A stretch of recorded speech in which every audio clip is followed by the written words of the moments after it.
Hello, everyone. Good afternoon. First of all, I'd like to say thanks to Mr. Frank Salom and Mr. Jean-Pierre Chandler. Thank you to give me this opportunity to introduce the Enlightenment in China and modern Chinese literature. And I'd like to say thanks to Dr. Liu Xinzi and Dr. Zheng Meijian. Thank you to help me a lot in the process of traveling. And thanks you everyone here. Hope you all can get a lot in this activity. Now I begin my lecture. Enlightenment and modern Chinese literature. Part 1, the definition of enlightenment. Enlightenment is an intellectual and cultural movement which developed in Western Europe during the 17th century and reached height in the 18th.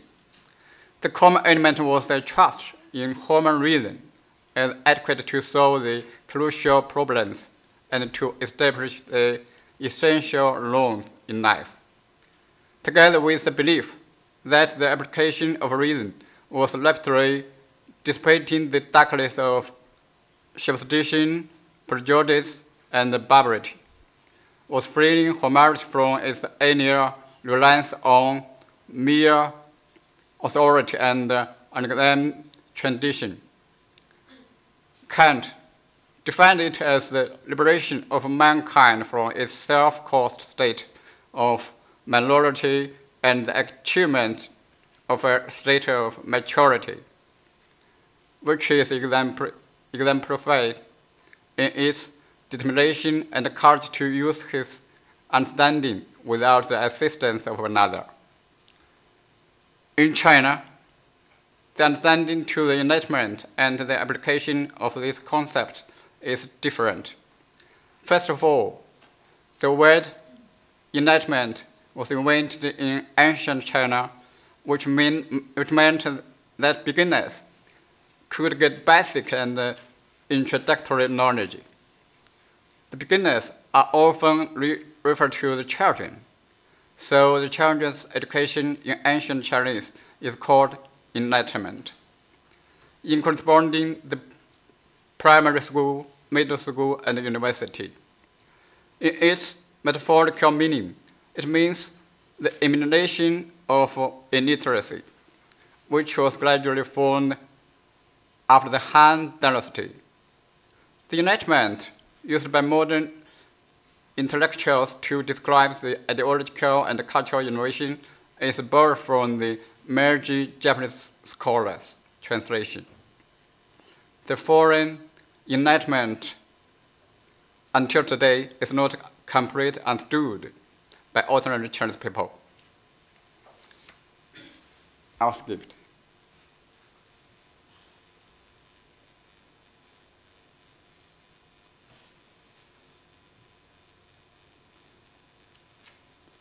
The spatial connotation of Enlightenment in China can be summed up as the following three aspects. First, it emphasized anti-feudalism.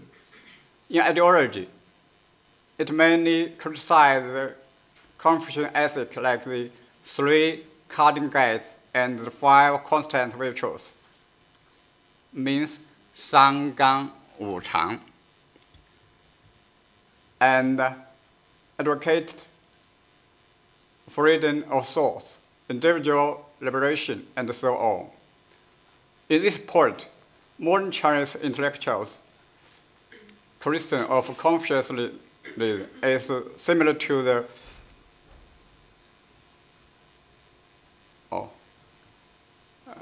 and another sentence, or making the cause of nature existent and the desire of human extinct. means 存天理, 灭人欲, and advocated freedom of thought, individual liberation, and so on. In this point, modern Chinese intellectual criticism of Confucianism is similar to the Western Enlightenment intellectuals' criticism of liberation religions. The difference is that Voltaire, Kant, and other Enlightenment thinkers attack the imprisonment of people's ideas by the reason, while the criticism of Chen Duxiu, Lu Xun, and other intellectuals lashed out at the feudal ethical codes. Second, China's Enlightenment often gets the broad masses of lower class under the control of traditional ideology by using Western modern knowledge and ideas, but seldom reflects and criticize the knowledge and ideas that they must. The enlightenment of this kind is often immature and unsuitable. In sense, it is not the reason stand up by experience, but the power of discourse. Once after the foreign knowledge and ideology, or faced with new situations or social movements that it cannot explain, it's difficult to continue. Third, Chinese Enlightenment always has a strong nationalism complex, and the Enlightenment, in some sense, is equal to patriotism and salvation. When Yan Fu and Liang Qichao and other scholars started the first wave of the Enlightenment, China was under the sufferings of imperialism. National survival was the perennial problem to settle. Thus, the purpose of public enlightenment was to defend the country. This enlightenment was to awake the mass for the national prosperity and national progress. The second enlightenment, led by Chen Duxiu, Hu Shi, and Li Dazhao, on the surface, was only to oppose the old civilization and reconstruct the new civilization from the youngs. While in sense, was to take France and Russia as an example, so as they could make China become the top countries in the whole world through political revolutions. After the May 4th movement, the combination of cultural transformation and the social movement became closer and closer. In the 1980s, the new Enlightenment paralleled with the notions of revitalizing China and modernizing China. Thus, it got the official acquiescence and support. Therefore, the rise and fall of China's enlightenment in the past 100 years was not a problem of saving the nation over enlightenment.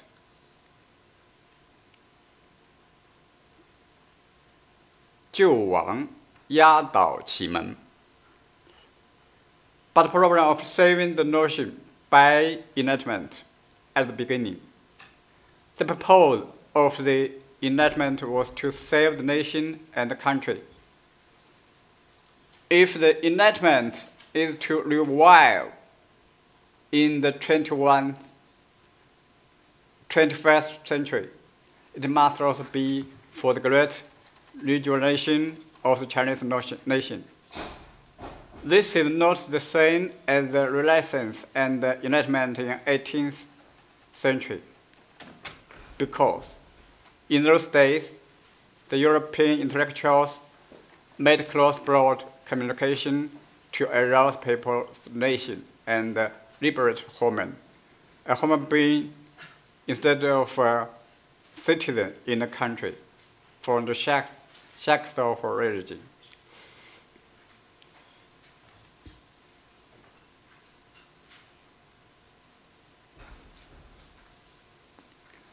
This understanding and application of Enlightenment originates from the traditional culture of China and spring the notion of nation survival and salvation and severe historical situation, which derives from the original meaning of Western Enlightenment.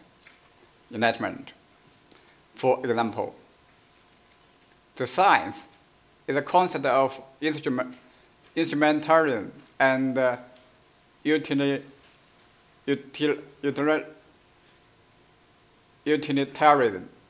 and the base of evolutionary theory, and it lacks the deep connotation of rationality. Thus, it is incomparable to the fine critique of British imperialism or the delicacy of Kant's critical reason. Some scholars reflect the Enlightenment in the past 100 years in China and regard it as a movement with defects. The democracy carries the traditional culture of equality and Marx and Lenin's concept of proletarian masters, and conflicts with the concept of freedom and human rights. This concept is similar with the thoughts of Rousseau in some sense, but is quite different from Fortai's calls for political rights for the third grade or the emerging bourgeoisie, but lacks the confidence for the autonomous ability of the lower social class. He said, "They must be ignorant mob. Once they begin to dispute, then all failed." Locke and Montesquieu apparently did not send their wish to the servant, the cobbler, and the maid. Part 2. Enlightenment and modern Chinese literature. Chinese scholars have divided the discarded two phases and the three stages of the Enlightenment thought. The three-stage theory regards the Enlightenment as active in the following three periods, from the late Qing dynasty to May 4th. May 4th period, the new Enlightenment period. The two-stage theory holds that Chinese Enlightenment mainly concentrates on the new Enlightenment period, while the late Qing dynasty is only a prelude to the May 4th period. This viewpoint is popular in the literary scholars, but according to the research in the past 10 years and the internal connection of the Enlightenment and the literature, this paper discusses the Enlightenment of modern literature from the three stages. 2.1. Novel in the late Qing dynasty and the Enlightenment. Chinese Enlightenment dates from a crisis of salvation and an atmosphere of the survival of the fittest. Therefore, the Enlightenment from the late 19th century was born with such characteristics. The political unitarianism of Enlightenment and the strong nationalist sentiment. The new novel in late Qing dynasty, born in 1902, has become the most important medium of Enlightenment, and the political and ethical requirement of Enlightenment in turn also became the important opportunity for the change of Chinese novels and even the whole traditional literature.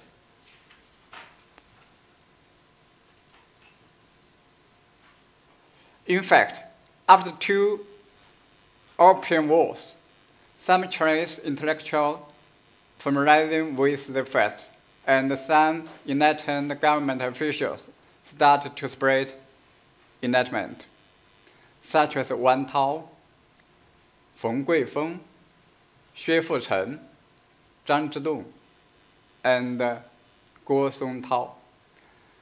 They advocated learning Western advanced science and technology, developing industry, and gradually reforming the China political system to ensure people's certain rights. Only in the venue of ethics and mathematics, most people advocated Chinese learning as the body, Western learning as the help. 中学为体，西学为用。But after 1895, reformers such as 康有为、梁启超、谭嗣同 and Yan Fu began to question and criticize the traditional Chinese culture, education, and ethics, and advocated the liberal and democratic ideas of the West.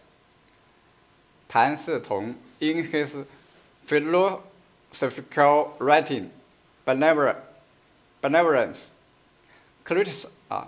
means 人学, criticized that starting from Qin dynasty, the 2,000 years of political system is staining in sense. The 2,000 years of academia from Xunzi is also hypocritical. 相怨 hypocritical. That is to say, the traditional Confucianism is only the slave of political violence. Yan Fu not only translated evolution and ethics and other, the spirit of the laws, the wealth of nations, and other Western classics, but also introduced the advanced experience of the West in his papers. Then, compared the arithmetic significance with Chinese culture to show its superiority. He advocated the newspaper and the new schooling system, broadening people's minds, enhancing people's power, constructing people's new virtue. It is clear that, at this time, China can not only learn the first from the economic and military aspects, but also learn the Western modern experience from the aspects of culture, education, and political system.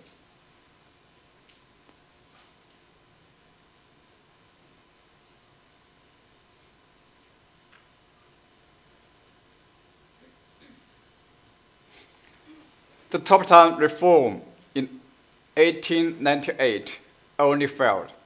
The Emperor Guangxu was imprisoned. 6 reformists were killed, and the reform leaders Kang Youwei and Liang Qicao fled to Japan. Reform leader Liang Qicao later summarized the reason of this failure as they failed to arouse the mass.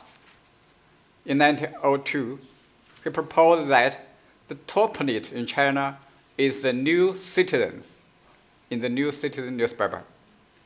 As for the definition of new citizen and how to cultivate the new citizen so as to build a brand new China, he got a new shortcut and the most effective tool as Yan Fu and Xia Zhenyou once did, the novels.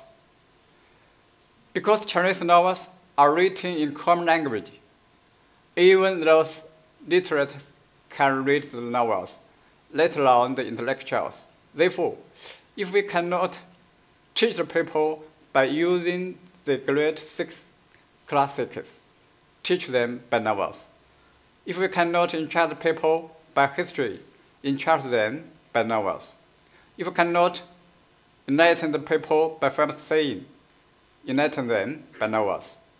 If we cannot govern the people by laws and rules, governed by novels. Means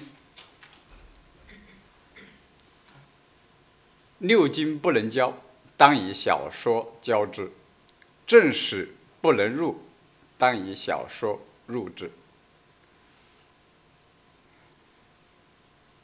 In addition, the novel has the most influential force on people's thoughts and behaviors, even compared with the history and philosophy. Yan Fu and Xia Zhengyu in 1897 wrote an article with more than 10,000 Chinese characters to demonstrate the power of novels. In the traditional Chinese literature, novel was in the lower class and was incomparable to essay and poetry. But the reformers saw its force for the improvement of custom and personality cultivation in the modern West society. Therefore, they want to raise the status of novel in literature. Liang Qicao even said fiction is the best in literature. But if they want to let Chinese novels reach such a high literary position and let it play a key role in cultivating new citizens, they had to completely revolutionize the traditional Chinese novel. To cultivate the new citizen, we must first reform the novels, because, in his opinion, the heroic spirit is advocating outlaws of mercy, and the love affair is depicted in a dream in the Red Mansion. To sum up, the traditional Chinese novels are no more than a media for safe and pornographic scenes. Like the poisonous air and food, it is incurably sick. Thus, he wrote an appeal for the initiation of revolution in fiction, calling for the creation of new novels which reference to the form and content of Western fiction. The magazine in which he published on the relationship between novel and politicals was named New Novels. Owing to his reputation, Liang Qicao got quite a lot of supporters. His views were accepted, and most importantly, his proposal was put into practice by the reformers. After Liang's foundings of the New Novels, a lot of novel magazines were in circulation, such as Xiuxian Novel, Novel Monthly, and Novel Forest. 秀象小说、小说月报、小说宁 which start a prosperous time for the new Chinese novels. According to Wang Dewey, Chen Pingyuan, and other scholars statistics from 1902 to 1911, more than 30 novels presses were founded, 21 journals were circulated, over 1,000 novels were published, including over 6 foreign novels in Chinese translation and over 400 Chinese novels. According to Yang Yi's statistics, from 1902 to 1918, more than 50 novel journals were issued. In the late Qing dynasty, the novelty of the new novels, on the one hand, reflects a concept of modern time. Under this concept, the new novel will take an evolutionary view of the history to show the present and the future instead of the traditional view as worshipping the ancient and humbling the present. In the past, the norm advocated by the great minds is the maxim for people to behave in the society. At the same time, it is a concept of space.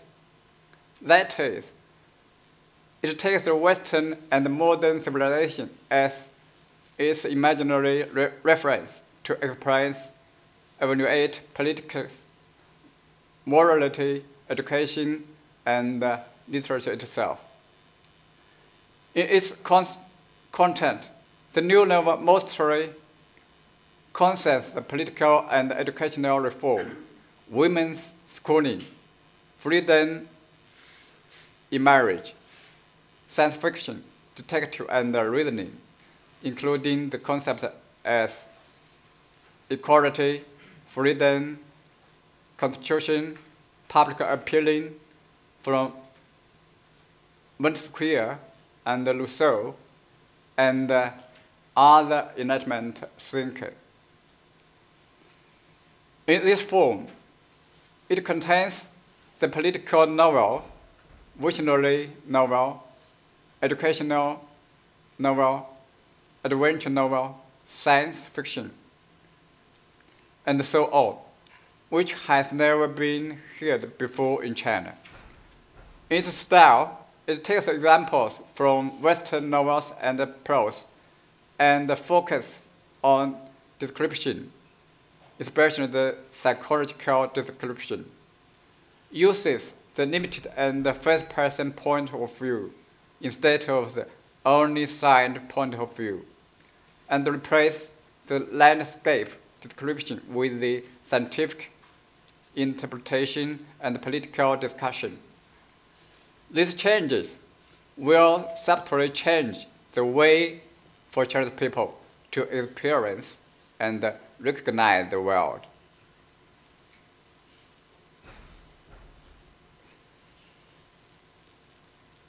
I had to skip.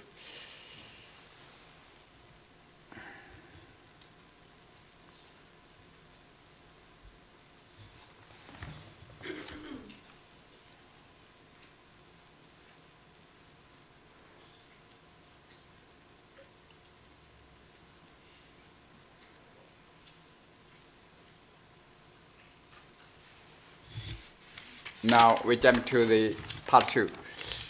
2.2.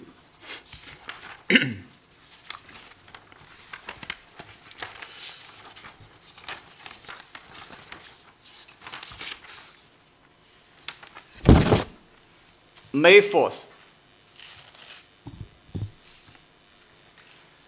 Enlightenment and literature. The May 4th Enlightenment movement is also called the New Cultural Movement in China. The standard barrier of Enlightenment in May 4th Enlightenment was Chen Du-xiu, and the source and the center of the Enlightenment was the Young magazine founded in 1915. Today, while we are reading the New Youngs from 1915 to 1920, it is not difficult to see the scene of its Enlightenment source and its trajectory. From 1915 to 1916, while contacting the Enlightenment comrade, Chen Du-xiu published a series of articles to establish the basic guidelines of Enlightenment. These important articles included To the Youngs, the French and the Modern Civilization,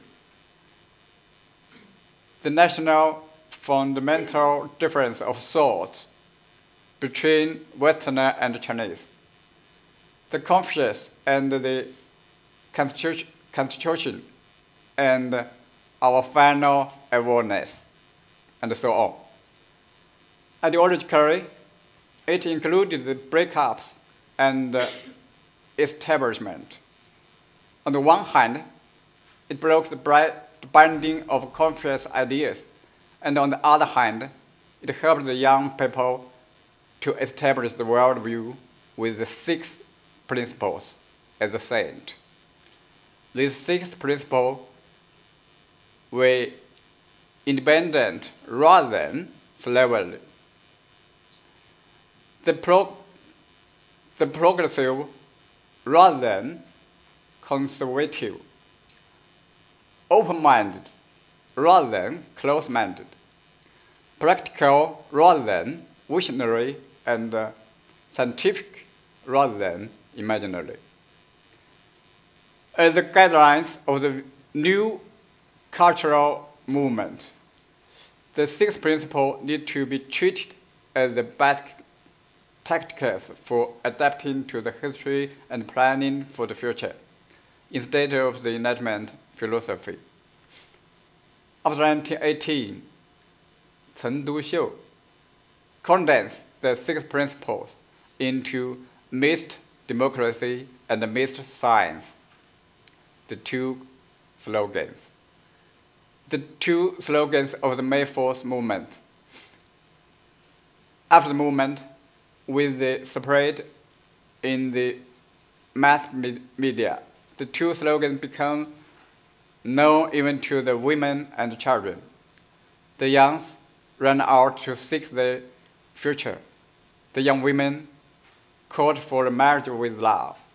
The businessmen set up national industries. The neighbors established trade unions to safeguard their rights. University teachers and the students co-governed the schools. All of these phenomena benefited from the spread of democracy and science, and the spirits of May 4th profoundly influenced the process of Chinese modernization.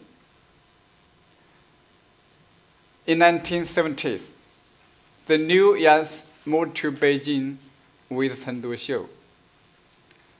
Hu Shi, Qian Xuantong, Liu Bannong, and others joined the editorial board, and the theme of the Enlightenment turned to the reform of the Chinese characters, the replacement of vernacular to classical literature, and the replacement of new literature to the old literature. The theme of the literary revolution was certainly in inherited connotation of the 6th principle, but it focused more on the individualism and popular literature. In 1918, the victory of the Russian Socialist Revolution aroused a new interest in the new theory, formerly interested in the individual liberation and human rights. Patriot Li Dazhao quickly turned to the Marxist doctrine and published a series of articles to introduce Marxism and called for the proletarian revolution in the New Yangs. 1 year later, the May 4th movement broke out. The New Yangs broke up sharply. Some of them followed Hu Shi and Lu Xun and continued to enlighten the mass in the ideological, academic, and literary positions. And the others followed Li Dazhao and Chen Duxiu to go to the cities and the countryside and engage in social revolution. After the May City tragedy in 1925, the National Revolution rolled up, and even Mr. Lu Xun felt the wind of literary and cultural revolution. A poem cannot frighten away the warlord Sun Chuanfang, while a caring king. The young leader of literary revolution, Guo Moruo, also said, the solution to human sufferings is not the connivance, but the force. Thus, the May 4th Enlightenment came to an end.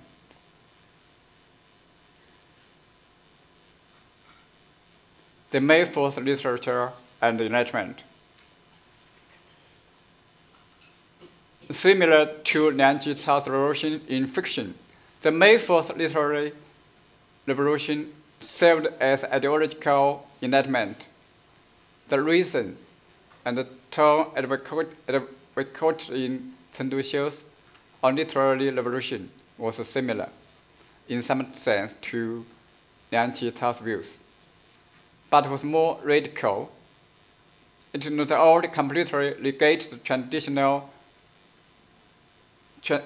tradition of the classical Chinese literature, but also decided to change the noble literary language to vernacular literature. Because if the language media was old, the expression of thoughts and feeling could not be new. Since the language of classic Chinese literature was formal, it could not be national, and it could not communicate the modern spirit. As the new novels in the late Qing dynasty, the base of May 4th literature began with the ideas of Enlightenment, and then had its literary ideas and literary practice.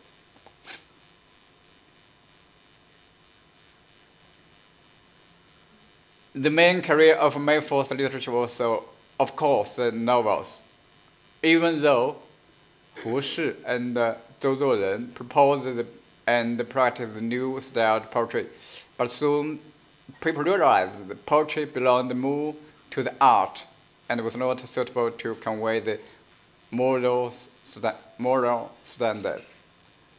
As Paul Sartre pointed in What is Literature, poetry, like arts and music, unsuitable intervening reality, and essays should tax the reality for people's freedom. Compared to the late Qing dynasty literature, authors in the May 4th times were more familiar with Western literature.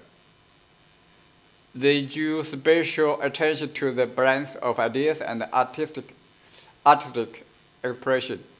Thus, the mature of the Enlightenment novels took only a few years, and they soon overwhelmed the old-style novels of romance. Lu Xun, who wrote the core and passing back and forth in this period, laid his position as a great literator who has not been overtaken in China till now.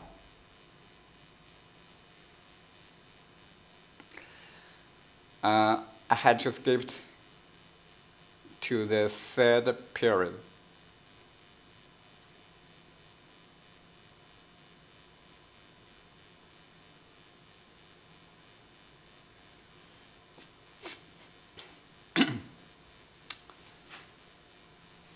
To 3.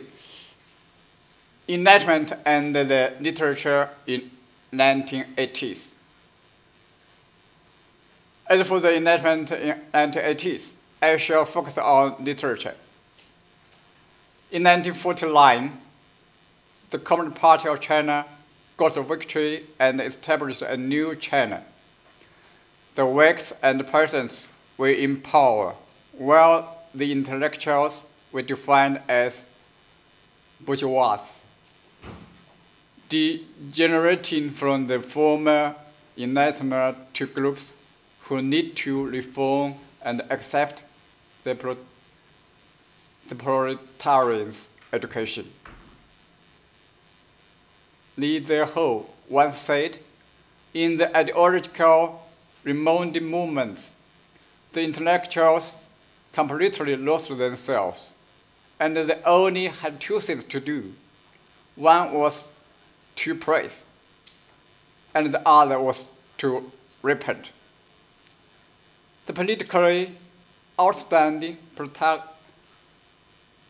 proletariat, including cadres and party members in town, were nothing more than the former farmers who acted as the main body of the revolutionary soldiers. They inherited the feudal factors that have been exist for over 1,000 years. When Mao Zedong led a million troops into the city of Beijing, he said, "We don't want to be Li Zicong." But they could not get rid of the aspect of the Li Zicong only by political revolution and the education of Marxist doctrine. And they could not get rid of the worship for power and the yearning for luxurious life. In 1966, Mao Zedong launched the Cultural Revolution, trying to prevent the ordinary people from becoming the new abrasives. But hundreds of millions of unenlightened workers and persons were stirred up to criticize the bourgeoisie, resulting in great disorder of society. The Cultural Revolution is generally regarded as an anti-cultural riot, a huge outbreak of ignorance and barbarism. In 1976, after the death of Mao, this movement came to an end, resulting in the disorder of the country, economic desperation, and the loss of faith for people. Not only the direction of the socialism became a problem, but the trauma of the individual soul became a more urgent problem. Deng Xiaoping came to his administration in 1978, and the first political measure was to develop the productive forces to realize the full modernization and to solve food problems for 800 million people in China. In order to realize the full modernization, we must emancipate our minds, eliminate Mao's wrong ideas in his later years, and reform the socialist public ownership system and be open to outside world. Opening to the outside world should not only include the introduction of science and technology from the West, but also the introduction of the advanced culture of the West. The new Enlightenment was launched under this background, and the main body of the Enlightenment was the folk intellectuals, the scholars in academic institutions, and the intellectuals in the party who had different views on the orthodox ideology. According to Wang Hui and Xu Jining's opinion, the new Enlightenment movement beginning 1984 and 1985 with the landmarks of publication of the book Theories for the Future, 走向未来丛书, and the founding of the Chinese Culture Academy. The founding of editorial committee of culture, China and the world, and so on. The ideas and the contents of new Enlightenment were very complicated and inconsistent, no matter in translation or literary creation. Some tend to Western Marxist doctrines by Lukács and the Frankfurt School. Some focus on young Marxist humanitarian ideas. Some advocated the liberal democracy, human rights, and the individualism, of the universal venue.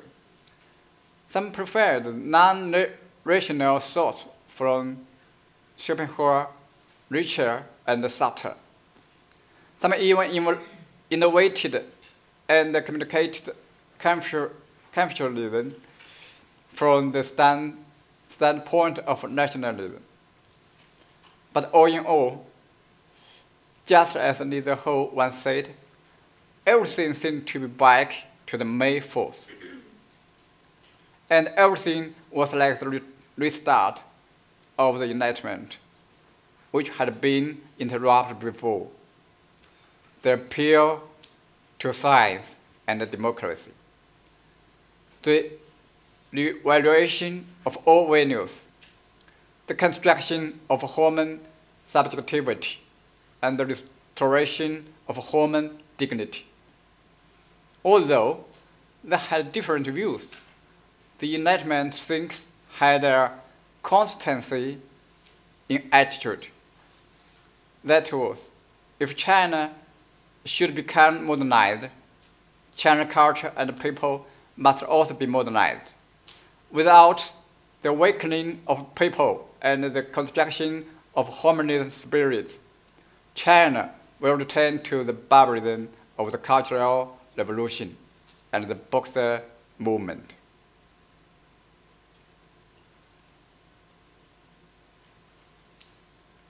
And the following, I introduced the poet Bei Dao. And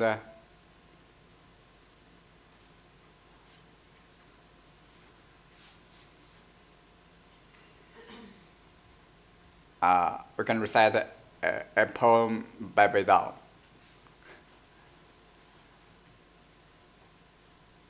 I am not a hero. In a heroless age, I just want to be a mine. I am a mine. I need love. I desire for spending the calm nights in my love's eye.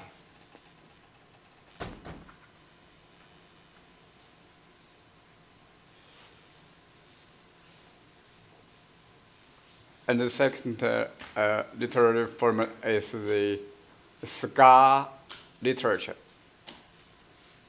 The Cigar Literature was mainly the accusation for the 10 years atrocities in the Cultural Revolution and the reflection about the human rights and the freedom and other issues. In the following years, after the cast of feelings, the right turned to the rational reflection. Consequently, a group of works named as reflective literature appeared. The protagonists in the reflective literature mainly included the intellectuals who were beaten down as ratists, Yu Pai, and the members who joined the party at an earlier energy, and the educated youngs who was 10 years of the golden age during the Cultural Revolution. 知识青年. The history of reflection was not only refined to the Cultural Revolution, but also extended to the anti-racist movement, the agricultural cooperation movement, and the Great Leap movement in the 1950s. The communist right Wang Men even extended his reflection to the leftism during the revolutionary age through the description of his protagonist.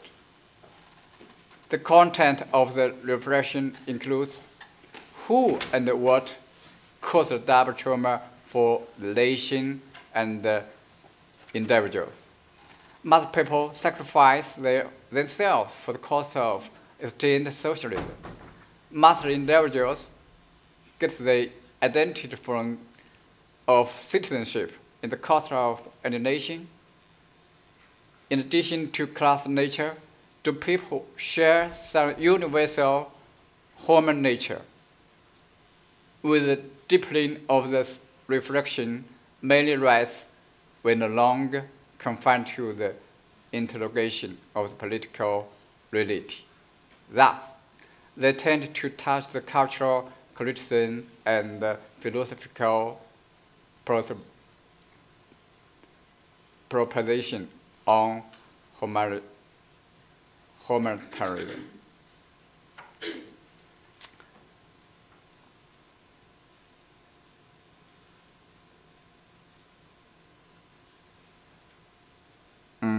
And I should to